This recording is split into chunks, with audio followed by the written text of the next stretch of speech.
السلام علیکم ناظرین، آپ کو اردو کہانی پوائنٹ پر خوش آمدید کہتے ہیں۔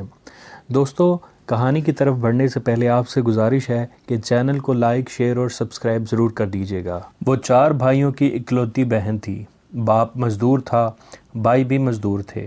بھائیوں نے مل کر اس کی شادی ایک مزدور کے ساتھ کر دی تھی۔ ایک بات پر یقین کر لیں کہ عورت سراپائے رحمت ہے۔ ماں کی صورت، بیوی کی صورت، بہن کی صورت یا بیٹی کی صورت، بات ہے آپ کی نیت کی۔ اگر آپ کی نیت نیک ہے تو آپ اس رحمت کے حقدار بن جائیں گے۔ اگر آپ کی نیت میں فطور ہے تو سراپائے رحمت تو کیا، رحمت خداوندی بھی آپ سے روٹھ جائے گی۔ اس مزدور کی نیت نیک تھی۔ بیوی کی صورت میں وہ ہر قسم کی رحمت کا حقدار بن بیٹھا تھا۔ اسے بیرون ملک جانے کا موقع ملا۔ قدم مضبوط ہوتے ہی اس نے اپنی بیوی کو بھی اپنے پاس بلا لیا۔ غریب کی بیٹی خوشحال ہو چکی تھی۔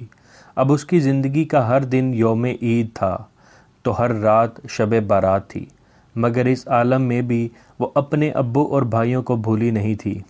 پردیس میں 2 برس گزر چکے تھے۔ ایک دن اسے اپنے ابو اور بھائیوں کی یاد نے تڑپا دیا۔ شوہر نے اس کی خواہش کا احترام کیا۔ اب وہ وطن واپس لوٹ رہی تھی۔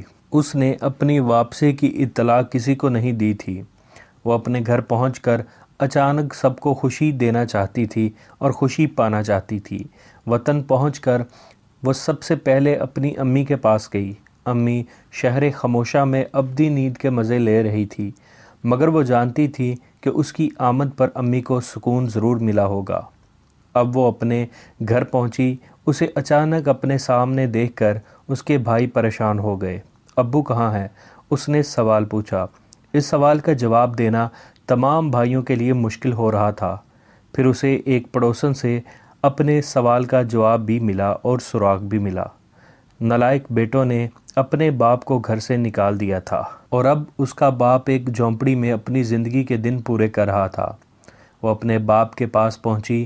اس کا باپ مضبوط اعصاب کا مالک تھا، مگر اپنی بیٹی کی ایک بات سن کر وہ رو پڑا۔ چلیں ابو، اب آپ میرے ساتھ رہیں گے۔ روتے روتے اس نے اپنی بیٹی کا ہاتھ تھام لیا اور بولا، میں نے اپنی ساری زندگی کا مقابلہ کرتے گزار دی۔ زندگی میں بس 2 بار رویا ہوں۔ ایک بار تب جب تم پیدا ہوئی تھی تو میں شرمندگی کے احساس سے رویا تھا، اور دوسری بار آج جب تم نے مجھے سہارا دینے کی بات کی ہے۔ باپ کی بات سن کر بیٹی بھی پھوٹ پھوٹ کر رونے لگی۔ رحمت تو بس رحمت ہوتی ہے، پھر چاہے کوئی اس کی قدر کرے یا نہ۔